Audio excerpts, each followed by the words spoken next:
Sam और Sophia. आज की कहानी इन्हीं दोनों की है। ऑस्ट्रेलिया के मिडबर्न सीबीसी से 18 किलोमीटर दूर एक सिटी, छोटी सी सिटी में इन्होंने अपने सपनों का घर बनाया और वहां पर जॉब करने लगे। अक्टूबर 2015 की सुबह कुछ ऐसा हुआ कि जो रात बीती थी वो सुबह इनके लिए काली रात साबित हुई और वो सुबह काली सुबह बनके इनके सामने आई। सोफिया जैसे ही सुबह उठ के सैम को देखती है तो सैम के मुंह से झाग आ रहे थे और झाग को देखते ही हुए उसको हिलाती है, डुलाती है। तुरंत जब कुछ नहीं होता है तो तुरंत अपने 7 साल के बेटे को उठा के और तुरंत अपनी पास में ही एक बहन रहती थी थोड़ी दूरी पे, कुछ किलोमीटर दूरी पे, तो उसको फोन करती है सानिया को। बहन का नाम था सानिया। तो सानिया को फोन लगाती है। सानिया फोन उठा के बात करती है। सानिया को सारी कंडीशन बताती है कि इनकी सांस नहीं चल रही है और मुंह से लगातार झाग आ रहे हैं और रात को अच्छे से खाना खा के पी के तब अच्छे से सोए थे। तो सानिया कहती है कि ठीक है, तुम चिंता मत करो, मैं पहुंच रही हूं और मैं एक मेडिकल टीम को भी इन्फॉर्म कर देती हूं ताकि वो भी टाइम से पहुंच जाए। सानिया उधर मेडिकल टीम को फोन करती है और कहती है कि ऐसे ऐसे एक लड़का है, 32 साल की एज है। सैम की एज जो थी वो 32 साल थी और उसके मुंह से झाग आ रहे हैं। रात को सही सलामत सोया था और हार्ट बीट भी पता करने से चल लग रहा है कि हार्ट बीट भी शायद चल नहीं रही है। तो मेडिकल टीम ऑपरेटर जो होती है वो कहती है कि ठीक है, हम पहुंचते हैं, लेकिन तब तक तुम उसको सीपीआर देते रहो। इधर जो ये थी सानिया थी, इधर जो सोफिया थी, इधर जो ये थी सोफिया, ये अपने एक पड़ोसी को भी फोन कर देती है, सहेली को। वो भी आ जाती है। आने के बाद में वो भी देखती है, लेकिन सीपीआर देने की कोशिश करते हैं, लेकिन सीपीआर देना पॉसिबल नहीं हो पाता क्योंकि मुंह से लगातार झाग आ रहे थे। इसी बीच उसकी बहन जो सोफिया की बहन थी सानिया भी आ जाती है और मेडिकल टीम इमरजेंसी भी आ जाती है और अपने साथ में पुलिस टीम को लेके आती है और एक जो जांच पड़ताल करते हैं उस टीम को भी लेके आती है। तो उसके बाद में टीम आती है, जांच पड़ताल शुरू होती है। पुलिस देखती है कि पूरे घर में कोई फोर्स एंट्री का कोई निशान नहीं है, कहीं कोई ऐसी चीज नहीं है जिससे शक किया जा सके कि इसका मर्डर हुआ है लड़के का। उसके बाद में लड़की वहां बैठ के रो रही थी। जो दूसरी टीम थी वो भी आसपास से पता करती है, इधर उधर से सामान इकट्ठा करती है कि कुछ ऐसे फिंगरप्रिंट्स या कुछ भी हमें मिल जाए जिससे पता कर सके कि ये मर्डर है या फिर नॉर्मल केस है, जो नॉर्मल डेथ हुई है। इतना सब कुछ करने के बाद में पुलिस जो बॉडी होती है उसको भेज देती है पोस्टमार्टम के लिए और दोनों टीम वापस चली जाती है और दोनों टीम सूचना देके जाती हैं कि ये एक नॉर्मल केस है, इसमें शायद हार्ट अटैक वगैरह की वजह से आया होगा, तो इस वजह से इनकी डेथ हुई है। लेकिन यहाँ पुलिस को एक छोटा सा शक होता है, वो आगे बताएंगे। उसके 2 दिन बाद में लगभग 16 अक्टूबर को सैम की बॉडी सोफिया के हवाले कर दी जाती है और सोफिया उसको के कागज वगैरह लीगली प्रोसेस करके और इंडिया केरल में आ जाती है क्योंकि ये केरल के रहने वाले थे। तो केरल में आ जाती है। आने के बाद में उसके घर वालों को पता चलता है, सब कुछ होता है। घर में बहुत टेंशन का माहौल था, सब रो रहे थे, सब पीट रहे थे, पुरानी बातें याद कर रहे थे क्योंकि ये जो लड़का था सैम, ये घर से बहुत अटैच था, अपने परिवार वालों से बहुत ज्यादा प्यार करता था। तो ये बाहर नौकरी करता था दूसरे देश में, उसकी वाइफ के साथ में दूसरे देश में जॉब करता था, लेकिन फिर भी हर रोजाना कॉल करता था, पता लेता था माँ बाप का, सभी के दिल में बहुत प्यारा था। उसके बाद कुछ समय बीतता है तो उसके पिता जो होते हैं सैम के, वो उनकी बातों को याद करते हैं कि लास्ट टाइम जब सैम गया, अभी जो उनका बॉडी है घर में है सैम का, लेकिन उनके पिता को याद करते हैं कि लास्ट टाइम जब सैम गया तो मुझे कह रहा था और उसके चाचा को भी कह रहा था कि शायद मैं अब की बार वापस जिंदा लौट के ना आऊं, हो सकता है मैं किसी कैफीन में बंद करके आऊं, लेकिन अगर आप मुझे दफनाओगे, क्योंकि जो हमारे रीति रिवाज है उस हिसाब से अगर आप मुझे दफनाओगे तो मुझे मेरे दादाजी के बराबर में दफनाना। तो यहां सवाल खड़ा होता है कि क्या सैम जानता था कि उसकी मौत होने वाली है? क्या सैम को सब कुछ पहले से पता था या फिर यह कोई सुसाइड केस था? नहीं दोस्तों, ये एक सिंपल दिखने वाला मर्डर केस था जो बाद में जाके पता चलता है। तो इधर जो लड़की होती है, सैम की जो वाइफ होती है सोफिया, सोफिया घर में रहती है। 3-4 दिन के बाद में सोफिया कहने लगती है अपने सास ससुर से कि देखो मेरा बेटा है 6-7 साल का और मेरे बच्चे भी हैं, मैं इतना देर यहाँ ज़्यादा दिन रुक नहीं पाऊंगी, इसलिए मैं चाहती हूँ कि मैं वापस ऑस्ट्रेलिया चली जाऊँ, जहाँ पर मेरे बच्चे का अभी पढ़ाई चल रही है और मेरी जॉब भी चल रही है। लेकिन मैं पता करती रहूंगी कि आप लोग कैसे हैं, मैं आपका हालचाल लेती रहूंगी। उधर सोफिया ये सब कुछ कहने के बाद अपने सास ससुर को वापस ऑस्ट्रेलिया चली जाती है। ऑस्ट्रेलिया जाने के बाद में वो हर शनिवार शाम के टाइम अपने सास ससुर को कॉल किया करती थी और उनसे हालचाल पूछती थी। अब उनके पोते से, जो 7 साल का पोता था, उससे भी उसकी बात कराया करती थी। दोनों की बात होती थी, सब कुछ परिवार फिर भी जो बाबा दादी थे उन्होंने अपने पोते से बात करके थोड़ा खुश हो जाते थे। उसके ऊपर थोड़ी उम्मीदें लगा ली थी कि हाँ चलो बेटा नहीं रहा तो कोई बात नहीं, लेकिन पोता तो है, बहू तो हमारी अच्छी है, रोजाना बात कराती है, रोजाना कहूँ शाम को हर शनिवार बात हो जाती है, सब कुछ ठीक चल रहा है। उधर समय बीतता है लगभग 10 महीने। 10 महीने बाद एक बार ऐसा होता है कि शनिवार को उसका जो ये सोफिया थी, उनकी वाइफ, उनकी जो बेटे की वाइफ थी, उसका कॉल नहीं आता। तो दादाजी जो उस परिवार के मुखिया थे, केरल में रहते थे, वो कहते हैं कि कॉल नहीं आया तो हो सकता है अब बहू कुछ बिजी हो, कुछ काम आ गया हो, इस शनिवार कॉल ना कर पाई हो, कोई बात नहीं। उसके बाद में फिर टाइम बीतने लगता है, अगला शनिवार आता है। अब 15 दिन हो गए थे कि उसकी पोते से और बहू से कोई बात नहीं हुई थी, जो ऑस्ट्रेलिया में थे। तो 15 दिन सुबह से शाम तक वो फोन के पास बैठे रहते हैं सास ससुर, लेकिन बहू का कॉल नहीं आता है। बहू का कॉल नहीं आता तो दोनों परेशान हो जाते हैं कि आखिर कॉल क्यों नहीं आ रहा है। तब वो उसकी बहन जो ऑस्ट्रेलिया में रहा करती थी, सानिया को कॉल लगाते हैं और कॉल लगाने के बाद में वो कहते हैं कि हमारी बात नहीं हो पा रही है सोफिया से। सोफिया कहाँ है? जब सानिया बताती है तो दोनों जो माता पिता थे, जो बुजुर्ग थे, सास ससुर, उनके पैरों के नीचे से जमीन खिसक जाती है, क्योंकि हालात ही कुछ ऐसे थे। तो नमस्कार दोस्तों, मैं अमर चौहान हाजिर हूं आपके सामने एक छोटी सी वीडियो लेके दोबारा से। वीडियो एक्चुअली थोड़ी सी लंबी भी हो सकती है, तो सुनना जरूर, आपके जिंदगी में कहीं ना कहीं काम आ जाएगी। मैं वीडियो बनाता हूं आपको सूचित करने के लिए, ना कि किसी को हानि या फिर किसी को नुकसान या फिर किसी के मन को चोट पहुंचाने के लिए। आपको अगर वीडियो अच्छी लगती हो तो प्लीज सब्सक्राइब कर लीजिए और ज्यादा बात ना करते हुए बढ़ते हैं वीडियो की ओर। तो वो जो सानिया है, सोफिया की बहन, वो बताती है कि एक्चुअली सोफिया को तो पुलिस उठा लेके गई है 15 दिन पहले, और जो आपका पोता है वो मेरे पास रह रहा है। तो वे पूछते हैं कि कुछ गंभीर घटना तो नहीं घट गई, क्या हो गया, हमारी बहू को पुलिस क्यों ले गई? तब सोफिया जो अगला राज खोलती है, सानिया जो अगला राज खोलती है, वो और ज्यादा दर्दनाक था उन बूढ़े बुजुर्ग दोनों के लिए। वो कहती है कि सोफिया जो जेल गई है वो आपके जो बेटे थे सैम, उनके मर्डर केस में अंदर गई है। इतना सुनते ही दोनों के दिल धड़कने लगते हैं और कहते हैं कि ये नहीं हो सकता, हमारी बहू तो बहुत अच्छी थी। तो वो कहती है कि नहीं, ऐसा ही है, और उसके केस की इन्वेस्टिगेशन चल रही है और उसको उठा के लेके गई है पुलिस। तो इतना सुनने के बाद में दोनों परेशान हो जाते हैं। उधर पुलिस की इन्वेस्टिगेशन चल रही थी। आखिर पुलिस को पता कैसे चलता है कि ये मर्डर केस है और सोफिया को कैसे उठाती है? अब यहां सवाल छोटा सा ही आता है। तो होता कुछ ऐसे है कि जब सैम की बॉडी की ऑटोप्सी रिपोर्ट आती है, तो ऑटोप्सी रिपोर्ट बहुत सारे राज खोल देती है। ऑटोप्सी रिपोर्ट में पता चलता है कि सैम की मौत जिस वजह से दिखाई जा रही है समाज में, उस वजह से हुई नहीं है। उसको हार्ट अटैक बता रही है उसकी वाइफ, लेकिन उसको हार्ट अटैक नहीं आया। उसको जो है साइनाइड दिया गया है, और साइनाइड इतना खतरनाक जहर है जिसको देने के कुछ सेकंड बाद ही, मैं तो कहूंगा कुछ माइक्रो सेकंड बाद ही आदमी की डेथ हो जाती है। 1 सेकंड भी पूरा नहीं पकड़ पाता। लेकिन उनको पता चलता है कि उसको साइनाइड दिया गया है, ऑटोप्सी रिपोर्ट में निकल के आता है पोस्टमार्टम के बाद। तो वहां से पुलिस को जब पता चल गया था कि ऑटोप्सी रिपोर्ट में जहर दिया गया है, तो अगले ही दिन क्यों नहीं पकड़ लिया? 10 महीने क्यों लगाए?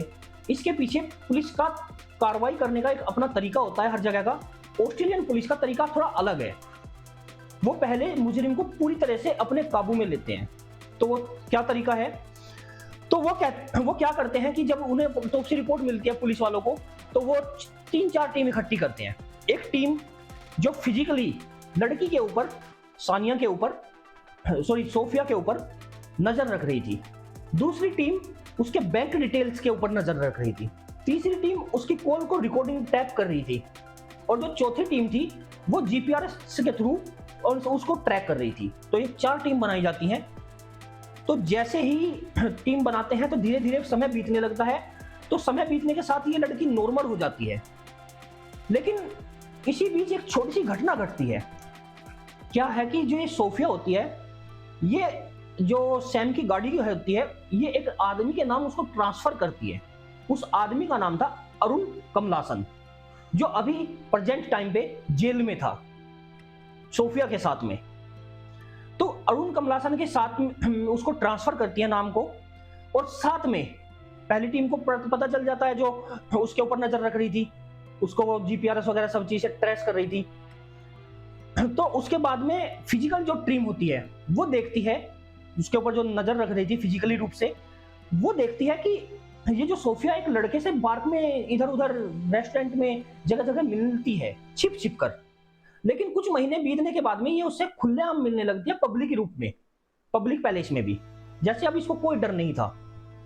उसके बाद में इनकी बॉडी लैंग्वेज ऐसी थी जैसे हस्बैंड वाइफ की होती है। देखो, 2 लड़का, एक भाई बहन पार्क में बैठे हैं और दूसरी तरफ हस्बैंड वाइफ पार्क में बैठे हैं। दोनों की जो बॉडी लैंग्वेज होती है वो काफी डिफरेंट होती है। तो उसकी बॉडी लैंग्वेज से लगता था कि जैसे ये दोनों हस्बैंड वाइफ हैं। उसके बाद में तीसरी टीम जो कॉल रिकॉर्डिंग करती है, वो 100 घंटे की कॉल रिकॉर्डिंग करती है, जिसमें कई बार जिक्र होता है जो सैम के मर्डर का जिक्र होता है। और चौथी टीम जो इनको और नजर रख रही थी, उनमें से एक इंस्पेक्टर, जो ये लड़का था अरुण कमलासन, इसका दोस्त बनता है बियर बार में जाके, इसके साथ में इसको वहां टकराता है, बियर पीता है इसके साथ में, इससे दोस्ती करता है। और वहां 10 महीने बाद ये जो अरुण कमलासन है, जो बियर बार में इसको दोस्त मिला था, इसको नहीं पता था कि पुलिस वाला है, उसको बातों ही बातों में पीने के बाद एक बार बोल देता है कि आजकल मर्डर करना कितना आसान हो गया है, जब चाहे जिसका चाहे मर्डर कर सकते हैं, कोई पकड़ने वाला नहीं है, पुलिस को भी पता नहीं चलता। तब वो पूछता है कि किसके मर्डर, कैसे मर्डर, मैं समझा नहीं। तब वो बताता है कि मैंने कुछ दिन पहले, अब मेरी एक गर्लफ्रेंड है, उसके हस्बैंड का मर्डर किया है साइनाइड खिलाने के बाद। और उसके बाद में उसको आज तक नहीं पता, उसके मर्डर का आज तक पुलिस को पता नहीं चल पाया। 10 महीने बीत चुके हैं कि हमने मर्डर किया है, सबको लगता है कि वो एक नेचुरल डेथ से मरा है। बस इतना होना था। उसका कन्फेशन वो रिकॉर्ड कर ही रहा था। वो जब भी मिलता था तो उसके जेब में या इधर उधर कहीं पे भी हिडन कैमरा रहते थे जो रिकॉर्डिंग करते थे सामने वाले की। उसका कन्फेशन मिलते ही वो एट द टाइम उसको तुरंत गिरफ्तार करता है। और गिरफ्तार करने के बाद कहता है, मैं पुलिस इंस्पेक्टर हूं और मैं तुम्हारी पिछले 8-10 महीने से तुम्हारी खोजबीन कर रहा था, तुमसे सच निकलवाने की कोशिश कर रहा था। पहला सबूत कन्फेशन खुद हो गया, दूसरा सबूत कॉल रिकॉर्डिंग हो गई, तीसरा सबूत ऑटोप्सी हो गई, ऑटोप्सी रिपोर्ट हो गई। तो चौथा सबूत इन्होंने एक काम और किया था, अपना, सोफिया ने अपना और अरुण कमलासन जो लड़का था, इनका मिक्स एक अकाउंट खुलवाया था और जितने भी सैम के पैसे थे उसमें ट्रांसफर कर दिए थे। तो चौथा सबूत ये भी हो गया। तो वहां पे पुलिस इनको पकड़ लेती है, इन्वेस्टिगेशन चलती है। अब बात आती है अरुण कमलासन का क्या खेल है, अरुण कमलासन ने क्यों मरवाया और कैसे मरवाया। तो होता कुछ ऐसे है दोस्तों कि ये जो सैम और सोफिया थे, ये बचपन के फ्रेंड थे, घर भी पास पास में थे और पढ़ाई भी एक साथ की, स्कूलिंग भी एक साथ की। तो कॉलेज का समय आया, तो कॉलेज के समय में ये दोनों अलग अलग कॉलेज में, एक बीबीए कोर्स करने और एक अपनी ग्रेजुएशन पूरी करने के लिए अलग अलग स्कूल में चले जाते हैं। तो सोफिया जिस स्कूल में एडमिशन लेती है, उसी स्कूल में इंजीनियरिंग का छात्र था अरुण कमलासन। ये दोनों सिटी भी इनकी अलग अलग होती है, अलग अलग सिटी में एडमिशन लेते हैं। तो उसके बाद में अरुण कमलासन जो फ्रेंड वहां लड़का था, उससे सोफिया की दोस्ती हो जाती है, नजदीक आने लगते हैं, सब कुछ बात तय होती है और एक दूसरे से ये दोनों मोहब्बत करने लगते हैं स्कूल में। और उसकी मोहब्बत की खबर सोफिया की कुछ भी अरुण को ये कुछ भी नहीं बताती थी कि इधर भी मेरा एक्स्ट्रा अफेयर चल रहा है। तो धीरे धीरे ग्रेजुएशन पूरी होती है, जॉब लग जाती है जो सैम था, सैम की ओमन में। और जॉब लगने से पहले ही सैम इस लड़के को कहता है, सोफिया को, कि अब हम मैरिज कर लेते हैं, शादी कर लेते हैं। ये दोनों घर पे बताते हैं कि हम दोनों शादी करना चाहते थे। यहाँ सबसे बड़ा पॉइंट ये आता है कि जब ये लड़की से प्यार नहीं करती थी तो कह सकती थी कि नहीं मैं शादी नहीं करूंगी, बता सकती थी, लेकिन इसने कुछ नहीं बताया और इसने उसके एग्री के होने के साथ में उस लड़के से शादी कर ली, सैम से। दोनों के परिवार आराम से शादी करवा देते हैं क्योंकि बचपन से ही जानते थे कि ये दोनों साथ में रहते हैं। शादी होने के बाद में जो सोफिया थी वो घर पे रहने लगती है और लड़का जो सैम था वो ओमन चला जाता है। इसी बीच समय बीतता है, 4 साल बीत जाते हैं। इसकी जो सोफिया है और जो अरुण कमलासन है, इनका कॉन्टेक्ट खत्म हो जाता है।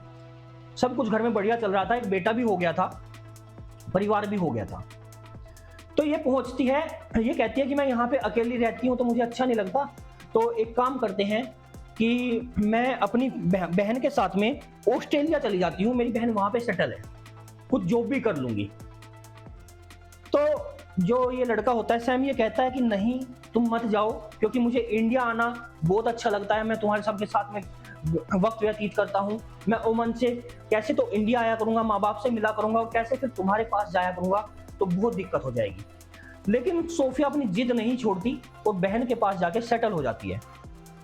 जैसे ही सेटल होती है, वहां पे कुछ दिनों के बाद इसकी दोबारा मुलाकात अरुण कमलासन से होती है, जो पहले से ही ऑस्ट्रेलिया में सेटल था।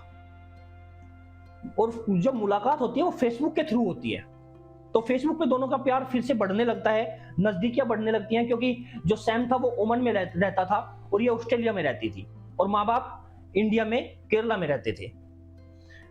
तो अरुण बार बार अपने घर भी आया करता था, घर के मिलने के बाद में इसके पास भी जाया करता था। तो इसकी जिंदगी बढ़िया बीत रही थी, पति भी साथ में था, बच्चा भी साथ में था, पति अपना जॉब कर रहा था, बच्चा साथ में था, और बॉयफ्रेंड उसी सिटी में रहता था। लेकिन किसी को पता नहीं था अरुण कमलासन के बारे में। फिर एक बार क्या होता है कि ये जो सैम होता है, ये उसको कहता है कि मैं भी ऑस्ट्रेलिया के सेटल होता हूँ, ऑस्ट्रेलिया में इंटरव्यू वगैरह देता है, और इसकी जॉब भी ऑस्ट्रेलिया में लग जाती है। अब ये दोनों हस्बैंड वाइफ साथ में रहने लगे थे। तो अब जब ये दोनों साथ में रहते थे तो इसको, जो लड़की थी, इसको अरुण से मिलने में काफी दिक्कतें होने लगी थी। तो एक बार अरुण के बारे में सैम को पता चल जाता है। यहाँ हर लड़का जो गलती करता है वो वही गलती उसने की। वो अपना घर बचाने के लिए ये कहता है कि देखो तुम शादीशुदा हो, ऐसा काम ठीक नहीं। तो जो सोफिया होती है वो कहती है कि ठीक है, मेरे से गलती हो गई, मैं मानती हूँ, आगे से ऐसा नहीं होगा। लेकिन दोस्तों कहते हैं कि किसी को एक मौका देने का मतलब है कि गलती तो आगे करेगा, लेकिन आगे वो तुम्हारे पकड़ में नहीं आएगा। और इसी वजह से सैम अपने पापा को भी कह के आया था कि अगली बार शायद मैं कोफीन में लिपट के आऊं तो मुझे मेरे बाबा जी के, जो दादाजी हैं, उनके बराबर में मेरी समाधि वगैरह जो कुछ भी बनाया जाता है वो उनके बराबर में बनाना। तो उसके बाद में ये दोनों मिलने लगते हैं, ये सब चुप छिप के, किसी को पता नहीं चलता था। सैम को भी ये ज्यादा खबर नहीं होने देती थी। तो एक दिन ये प्लान बनाते हैं कि अगर सैम को हम यहीं रास्ते से हटा दें तो कैसा रहेगा। तो लड़का कहता है अरुण की ठीक रहेगा, अच्छा रहेगा, और एक काम करते हैं, इसको और कैसे मारेंगे तो पता चल जाएगा, तो इसको ऐसी मौत मारते हैं जिससे नेचुरल डेथ लगे। तो हम इसको साइनाइड खिलाएंगे। लेकिन एक साइनाइड अगर एकदम डायरेक्ट दे दिया जाए तो जो गले की पाइप होती है, फूड पाइप जिसको कहते हैं, वो जल जाएगी। तो इसको ऐसा करते हैं कि एक प्लान बनाते हैं। उस प्लान में वो क्या करते हैं, पहले अरुण को मिल्क शेक में उसकी वाइफ जो नींद की गोलियां होती हैं, नींद की गोलियां बहुत सारी इकट्ठी करके मिल्क शेक में पिला देती हैं। फिर उसको हिला के देखती है कि कहीं ऐसा तो नहीं ये बीच में उठ जाए। तो सोते हुए फिर जब वो सो रहा था, ये लड़का आता है साइनाइड लेके और दोबारा जूस में साइनाइड मिलाता है और आधी आधी चम्मच करके उसको पिलाने लगता है। अब आप सोच रहे होंगे कि नींद में आदमी कोई कैसे पी सकता है? पी सकता है, क्योंकि जब हम नींद में होते हैं तो हमारा जो स्लाइवा होता है, जिसको लार भी कहते हैं, बार बार हम गटकते रहते हैं ऐसे, तो वो हम नींद में भी गटकते हैं ताकि हमारा गला सॉफ्ट रहे, सूख ना जाए। तो उसी तरह अगर बहुत ही छोटी मात्रा में कुछ पिलाया जाए नींद में तो वो आदमी आराम से पी सकता है। तो उसको जहर नींद में दिया गया। उसके बाद में क्राइम की धाराओं के अंदर ऑस्ट्रेलिया में इन दोनों के ऊपर मुकदमा चल रहा है, और मुकदमे में जो सजा हुई, 20 साल की सजा लड़की को हुई और 20 साल की सजा लड़के को हुई। दोनों को 20-20 साल की सजा हुई। 20 साल में से लड़की को जो है वो 5 साल नॉन बेलेबल है, यानी कि बेल नहीं मिलेगी, और लड़के की जो है वो 10 साल नॉन बेलेबल है, यानी कि 10 साल बेल नहीं मिलेगी। लड़की को 5 साल की छूट इसलिए मिल जाती है क्योंकि इसका अपना एक बच्चा है 7 साल का, लड़के को छूट नहीं मिलती। और लड़की को यह भी आदेश है कि 7 साल के बाद में तुम छुप के यहाँ रह सकती हो, क्योंकि जो लड़का है वो ऑस्ट्रेलिया में पैदा रहा हुआ है और ऑस्ट्रेलिया की उस लड़के के पास सिटीजनशिप है। लेकिन जो लड़का है बॉयफ्रेंड अरुण, उसको वापस इंडिया जाना होगा, साथ में नहीं रह पाएंगे। तो इन शर्तों पे सजा, दोनों को सजा अभी चली रही है। कहानी आपको कैसी लगी जरूर बताइएगा। तो मिलते हैं किसी नेक्स्ट वीडियो में, तब तक के लिए नमस्कार।